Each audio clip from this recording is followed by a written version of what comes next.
Sejarah berdirinya Masjid Nabawi. Sebelum hijrah, Rasulullah SAW sholat terlebih dahulu, kemudian menuju ke Baitul Maqdis. Rasulullah SAW hijrah ke Madinah, di mana beliau tinggal di Kecamatan Quba terlebih dahulu selama beberapa hari, dan mendirikan masjid pertama yang dibangun dalam Islam, di mana masjid tersebut menjadikan Masjidil Aqsa sebagai kiblatnya. Setelah itu Rasulullah SAW menuju pusat kota Madinah, di mana para kaum Ansor telah banyak yang menawarkan rumahnya untuk beristirahat.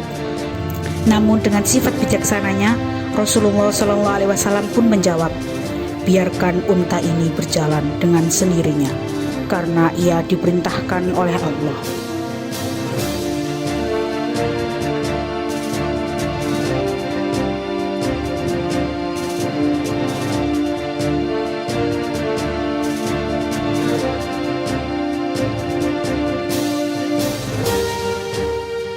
Tanpa disangka-sangka, unta itu berhenti di depan rumah Abu Ayyub Al-Ansori.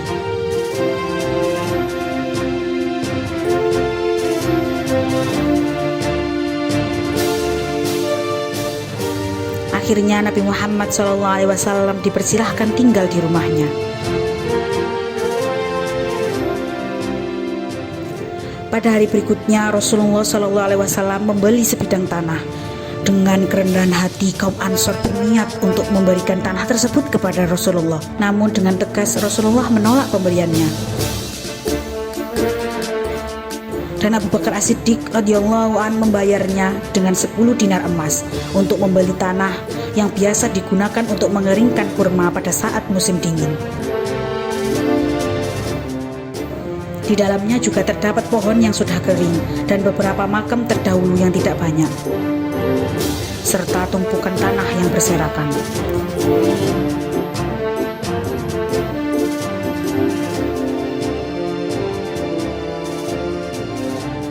Rasulullah datang kepada sahabat untuk mempersiapkan pembangunan masjid. Lalu berkumpullah para sahabat Muhajirin dan Ansor.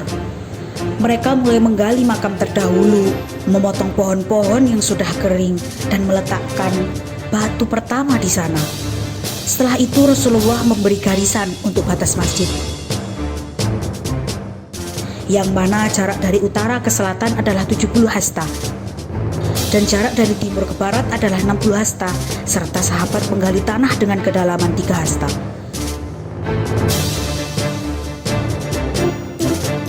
Mereka membangun masjid dengan batu.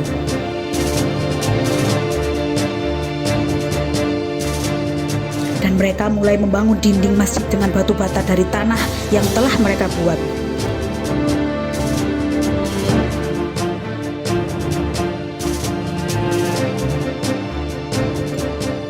Rasulullah pun ikut serta dalam pembangunan masjid ini dengan membawa batu bata sendiri. Sahabat yang mengetahuinya langsung membantu beliau dengan membawakannya batu bata tersebut. Namun Rasulullah menolak bantuan sahabat tersebut. Dan Rasul berdoa, "Ya Allah, sesungguhnya kehidupan yang hakiki adalah kehidupan akhirat. Maka kasihanilah kaum Ansor dan Muhajirin." Kemudian tinggi dinding masjid pun sudah mencapai 5 hasta. Dan didirikan 3 buah pintu, yaitu pintu sebelah timur, pintu sebelah barat, dan pintu sebelah selatan. Dan pada sebelah utara tidak ada pintu karena merupakan arah kiblat yang menghadap Masjidil Aqsa. Sahabat juga meletakkan di bagian utara masjid berupa 3 tiang, di mana tiap baris terdapat 6 tiang dari batang pohon palem.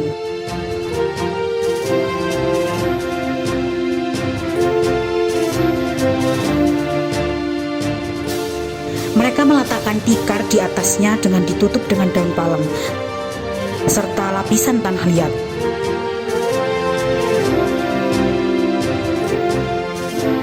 Serta meratakan tanah masjid dengan kerikil dan pasir. Dan di samping masjid bagian timur dibangun 2 buah kamar untuk istri Rasulullah, yakni Sayyidah Aisyah dan Sayyidah Saudah radhiyallahu anhumah. Masjid Nabawi menjadi pusat utama untuk ibadah para kaum muslim. Para sahabat menuju masjid untuk sholat bersama Rasulullah. Mereka menerima petunjuk dan ilmu-ilmu mengenai urusan agama dari Rasulullah.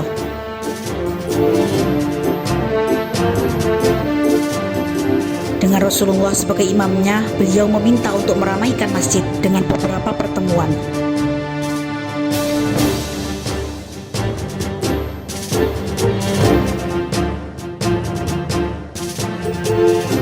Serta mengibarkan bendera. Pada saat itu terdapat perintah untuk sholat berjamaah. Lalu berkumpullah para sahabat di dalam masjid dan Rasul mulai berceramah di depannya. Dan Rasulullah menerima jamaah wanita yang ikut serta di baris belakang untuk melaksanakan sholat berjamaah.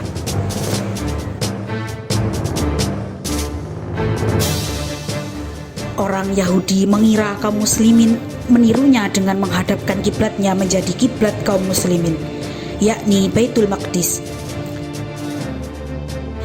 Jika mereka tidak menghadap kiblat kami, maka kesengsaraan akan mengitari umat muslim pada saat itu. Kemudian Rasulullah menengadah ke langit menunggu wahyu dari Allah. Tepat pada tanggal 15 Rajab tahun kedua Hijriah, wahyu turun kepadanya. Yang mana wahyu tersebut berbunyi, "Kami melihat wajahmu sering menengadah ke langit. Maka akan kami palingkan engkau ke kiblat yang engkau sinangi.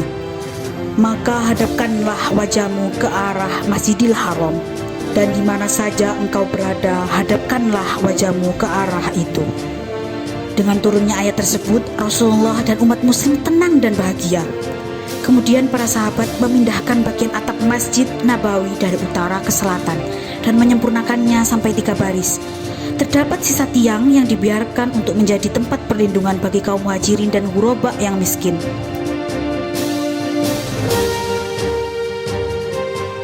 Tempat tersebut dinamakan As-Suffah. Selanjutnya para sahabat menutup pintu bagian selatan dan membuat pintu lagi di bagian utara. Rasulullah duduk bersama para suffah untuk menghibur mereka, dan banyak dari sahabat yang meminta petunjuk serta ilmu agama darinya. Dan setelah 5 tahun lamanya, jumlah muslim di kota tersebut menjadi meningkat dan Masjid Nabawi menjadi sempit. Kebetulan ada tanah kosong di sebelahnya, dan Rasulullah pun menyarankan kaum muslimin untuk membeli tanah tersebut. Dengan sikap saran Rasulullah, sahabat Utsman bin Affan membeli tanah tersebut dan memperluas masjid dengan merobohkan bangunan yang lama, lalu mendirikan dinding setinggi 7 hasta. Perluasan masjid ini besok akan lebih akomodatif bagi bertambahnya kaum muslimin. Rasulullah SAW berdiri di depan kaum muslimin dan berkhutbah. Namun terdapat sahabat yang tidak dapat mendengar sabda Rasulullah.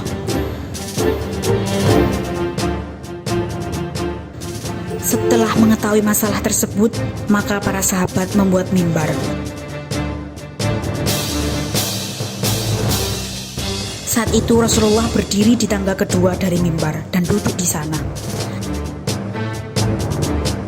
Dan diriwayatkan berdirinya Rasulullah di mimbar tersebut adalah pertama kalinya sahabat mendengarkan khutbah Rasulullah dengan suara yang keras. Lalu Rasulullah turun dari mimbar dan membersihkan tempatnya. Kemudian ia mengimami sholat tersebut.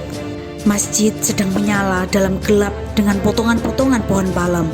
Lalu datang sahabat Tamim Ad-Dari menyalurkan untaian tali antara 2 bagian di dalamnya dan digantungkan pada lampu-lampu, sehingga cahaya dari lampu masjid tersebut menyala dengan terang. Khususnya pada malam Ramadan, di mana masjid dipenuhi dengan orang-orang yang rajin dalam beribadah, seperti halnya yang dicontohkan Rasulullah. Mereka menghabiskan waktu siang dan malamnya untuk mengingat pada Allah, membaca Al-Quran, melakukan sholat fardu serta sunnah, dan tak lupa tahajud di malam hari.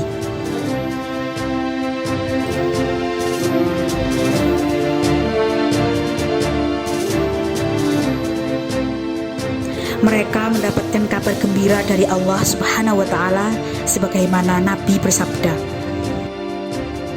"Sholat di masjidku ini nilainya 1000 kali lebih baik dibandingkan pada masjid lain kecuali pada Masjidil Haram," yang sekarang menjadi Masjid Nabawi sejak zaman Nabi. Dan Allah mewariskan bumi dan orang-orang yang memiliki tujuan kepadanya, dan berharap bisa sholat yang khusyuk dan tenang dalam apa yang ia sebarkan kepadanya, dengan mengatakan dia merupakan seorang yang tulus, di mana antara rumahku dan mimbar adalah taman surga yang memiliki kedamaian karena dekat makam mulia Rasulullah. Ya Allah, berilah kami rizki dari sholawat-sholawat kami, serta dekatkanlah kami dengan kekasih kami Nabi Muhammad SAW, dan berilah kami syafaat-Mu pada hari kiamat, dan terimalah sholawat-sholawat kami, doa-doa kami, serta